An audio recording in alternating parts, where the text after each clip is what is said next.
Welcome to Fringe Pop 321, the show that believes the world is stranger than we think, but thinking should not be strange.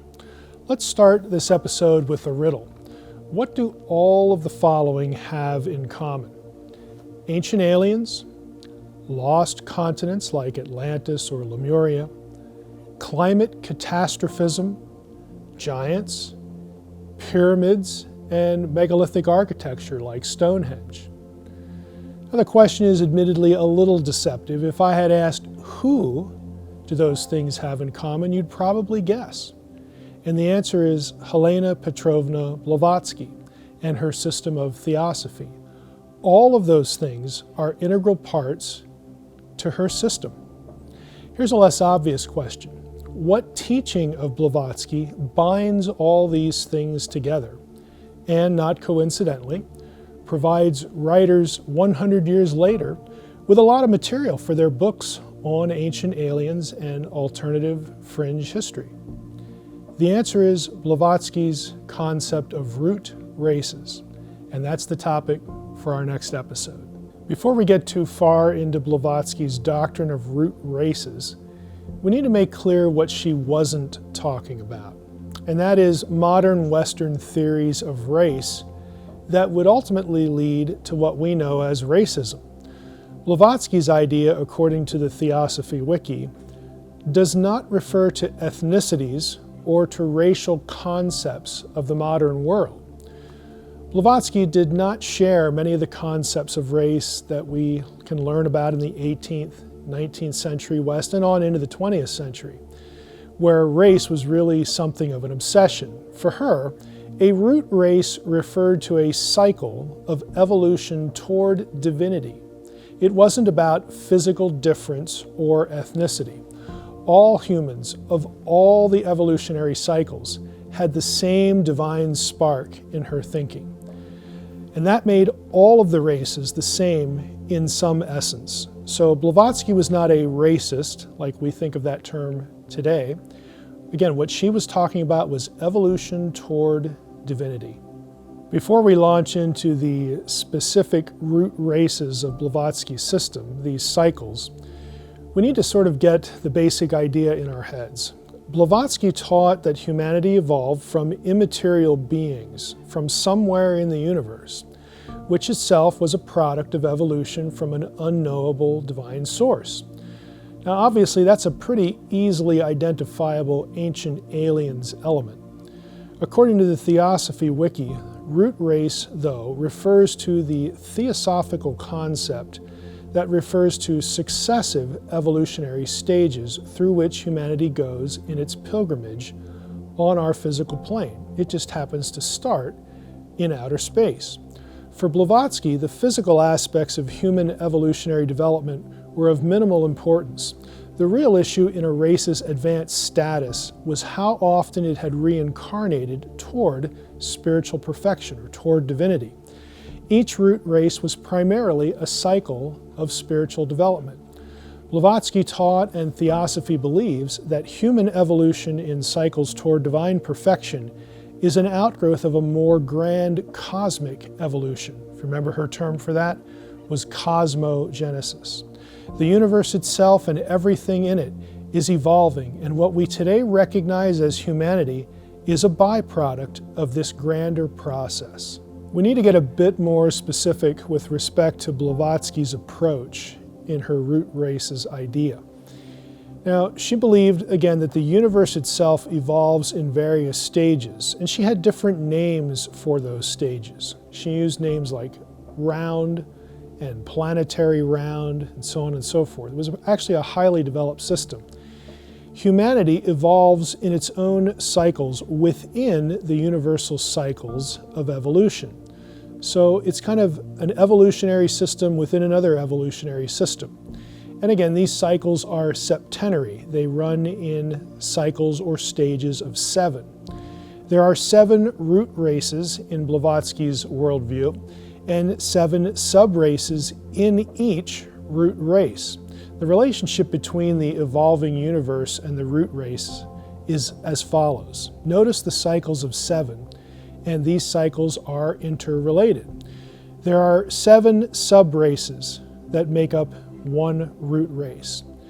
7 root races make a globe round. 7 globe rounds make a planetary round. 7 planetary rounds make a planetary manvantara. That's a Sanskrit word for age of Manu, the Hindu creator of humanity. It's really kind of akin to an astronomical age, like we would talk about the age of Aquarius or Pisces. So this is the Sanskrit equivalent to that. The root races evolve from spirit. They began as ethereal, bodiless beings, evolving into materiality, and then back again to pure spirit. And that's an important thought because humans are evolving toward the point where they no longer need bodies. They're evolving kind of forward into the past, evolving toward being pure spirit again. Now, Blavatsky believed the end of every root race's evolutionary cycle was marked by earth changes, and that's a familiar phrase nowadays. There are geological, natural, and climatic changes that culminate in a cataclysm. The cataclysm is in part a punishment of those who refuse to follow the teachings of the ascended masters, mediated through enlightened individuals within the root race cycle. In other words, people like Blavatsky herself. In conjunction with this cataclysm, a great adept would appear and choose the survivors to initiate the next root race. And again, this is how Blavatsky viewed her own role in trying to enlighten the people of her time. Let's talk now about Blavatsky's specific root races. Again, there are 7 of them in total. And the first root race was, to quote her, one of sexless, ethereal beings devoid of understanding, language, or any cognitive activity. Blavatsky termed this particular root race the Shaya race. Shaya is a Sanskrit word that means image or shadow. Blavatsky believed this was the first evolutionary cycle of humanity on Earth in the 4th round of cosmic evolution. Remember, her cycles of human evolution, anthropogenesis, sort of combine or function with cosmogenesis. Now, the Shaya race, according to Blavatsky, settled on an island where the North Pole is now. It sounds a little bit like Lovecraft's alien race in his novel At the Mountains of Madness.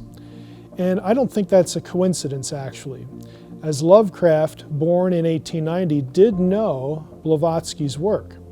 As Jason Colavito has shown in his excellent book, The Cult of Alien Gods, theosophical ideas and Lovecraftian horror fiction are actually important sources for ancient alien mythology.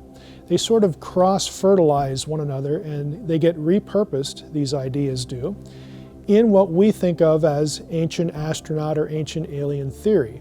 And as I've said in prior episodes, if you took away theosophy and Gnosticism and spiritualism from the 19th and early 20th centuries, you would be hard-pressed to find material for ancient aliens. Blavatsky's second root race was called the Hyperborean race. This root race, to quote her again, was an asexual race originating out of the sexless shadow by budding or fissure, unquote. Now just think of plants and you get the idea. The second root race had a hybrid spiritual physical body. Its home was the Hyperborean continent, that is a land southwest from the North Pole, what would now be thought of as North Asia. In Greek mythology, the Hyperboreans were a race of giants. So this isn't quite the same as Blavatsky. The giants will come, as we'll see in a moment, but you can again see that there are some elements here in Blavatsky's thinking that you don't need an ascended master for. She's using material from the ancient world, even from early modern periods and not attributing her ideas to these other sources. So she's not giving us an awful lot that's new, but she's putting sort of a different spin on the material. Blavatsky's third root race was the Lemurian race. And this race supposedly evolved, according to Blavatsky, out of the second root race when, again to quote her, when sweat drops of the latter developed into eggs, which were warmed and matured by the sun, unquote. Lemuria is something like Atlantis, a lost mythical continent. You may have heard of it before. Blavatsky believed that Lemuria was at one time a landmass that extended from Madagascar to Sri Lanka, and supposedly it was destroyed in a cataclysm. The remnants of it would be New Zealand, Madagascar, and scattered islands. Now, Blavatsky taught that the Lemurians were originally hermaphrodites, but divided into two sexes about 18 million years ago. This was the first race that had two sexes, so Blavatsky viewed them as nearly human as we know humanity. And again, if you're asking yourself, where in the world would she be getting this kind of material? Well, she's borrowing certain ideas from other written sources, putting her own spin on them. And of course, we can't really rule out the prospect that there's content here she's just making up. But she's crediting again this channeling episode, or these visions that she's having from the ascended masters, enabling her to be enlightened, and then she's enlightening the rest of us. So this third root race is putting us close to humanity, and I think you're going to find it really interesting to learn what Blavatsky taught about what immediately preceded humanity as we know it and what followed. The fourth root race was the Atlantean race. Yes, these are the inhabitants of the fabled lost continent of Atlantis.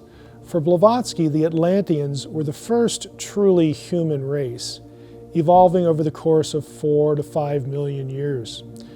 It's interesting to note that in Blavatsky's first work, Isis Unveiled, she had little to say about Atlantis. In The Secret Doctrine, 10 years later, she had a very involved and very evolved teaching about Atlantis. In The Secret Doctrine, Blavatsky has the Atlanteans developing flying machines, advanced mineralogy, advances in geology and physics and astronomy. In the early period of this root race, the Atlanteans were giants. Remember, for Blavatsky, this was the first truly human race, and the Atlanteans were giants. Her explanation for the pyramids and megalithic architecture like Stonehenge is, you guessed it, this root race, the Atlanteans. It's fascinating that for Blavatsky, her truly human Atlanteans, whom she cast as wonderful and advanced, correspond pretty well to the Nephilim, the mighty men of renown in Genesis 6, which the Bible, of course, views quite negatively. Remember, Atlantis was destroyed by water. The Nephilim were destroyed by the flood as well. So it's really kind of an intriguing correspondence, and it shows how Blavatsky is sort of using the Bible, putting her own spin on things, and really calling what the Bible calls evil good. We want to consider root races 5, 6, and 7 together. The fifth root race includes what we know as humanity, that which is most familiar to us as humans. And we're not talking about giants here, it's just plain old ordinary Homo sapiens. Now, this overlapped with root race number 4, according to Blavatsky, the Atlanteans, roughly about 850,000 years ago. The last remnants of the Atlanteans in her system died out about 11,000 years ago, right around what we would call the end of the Ice Age. Now, Blavatsky believed the end of the fifth root race was in her own time. So if we are sort of the representation of this root race, truly human, Blavatsky viewed her own time, our time, as coming to an end. And she would put us in the cycle of descent toward cataclysm. I think we can see already how ancient aliens and giants in Atlantis, the impending climate catastrophe, again, the whole global warming kind of thing, at least the talk about it, pyramids and megaliths, all of these things are interrelated, and they all have deep roots in Blavatsky's thinking. Again, she's taking older material, including the Bible, and then sort of fashioning it in a certain way to conform not only to Eastern thought, but adding some innovation in there herself. Because after all, she's getting this from the ascended masters, and who are we to judge? The 6th and 7th root races are yet future. Humanity will begin moving back to spirit, pure spirit beings. In other words, we're moving ahead toward divinity, which is really where everything began in the past anyway. And this is very transhumanist in thinking in some ways. Our bodies will evolve upward to once again be ethereal and androgynous. In essence, we are going to evolve to become more than what we are. This sort of visionary thinking that is very common in our day, again, believe it or not, has deep roots in Blavatsky's theosophy. Now, in earlier episodes about Blavatsky, and a little bit in this one, we've talked about where in the world she gets this information. It is fundamental for understanding Blavatsky and her work in theosophy as comprehending the fact that she was really serious, that she was channeling information from ascended masters. Again, some sort of cosmic being or beings that were in contact with her, giving her advanced secret knowledge that had been lost to Western civilization, knowledge that often contradicted what Western civilization was really sort of depending on as its core for intellectual history. That was the Bible, the Judeo-Christian worldview. Now, in Blavatsky's system, you're not going to find any actual history or science, because she's sort of interacting with the science of her day, which is often passé by today's standards, and she's also sort of dismissing it as well. What she's doing is filtering history and science through her own set of ideas, through her own supposedly channeled information. And it's kind of unfortunate. It's difficult to underestimate the importance of Blavatsky's ideas for modern fringe thinking about ancient alien creation of humanity, lost continents, pole shifts, climate change, lost ancient wisdom from Earth's earliest ages. It's easy to sort of not look at her because as you go through her system, there are certain things that really just sound truly bizarre, but we should not, again, underestimate her importance. Many people are charmed by these ideas and they're unaware of their deep roots in Blavatsky's material, again, claimed to have been channeled through ascended masters. And I keep harping on that point because it's really foundational. Are you going to get your worldview from things like verifiable history, real science that's testable, again, information from Scripture, things that have been tested both philosophically, intellectually, logically, and by other parameters of history and science itself? Is that where you're going to get your worldview, or are you going to go with Blavatsky's ascended masters, which really there's no viable means to demonstrate that either she was actually contacted, and even if she was contacted, what does that say? Alien information, spirit beings, it just sounds a little suspiciously like demonization. There's really no other way to put it. So when you come right down to it, Blavatsky's system might sound bizarre, but it has real spiritual import and spiritual impact, and we need to take it seriously because it is so influential. Thanks again for watching Fringe Pop 321. Please check out our episode page for this episode and the rest of our website and its resource material for all of our episodes. And come back and watch some more, because what you know may not be so.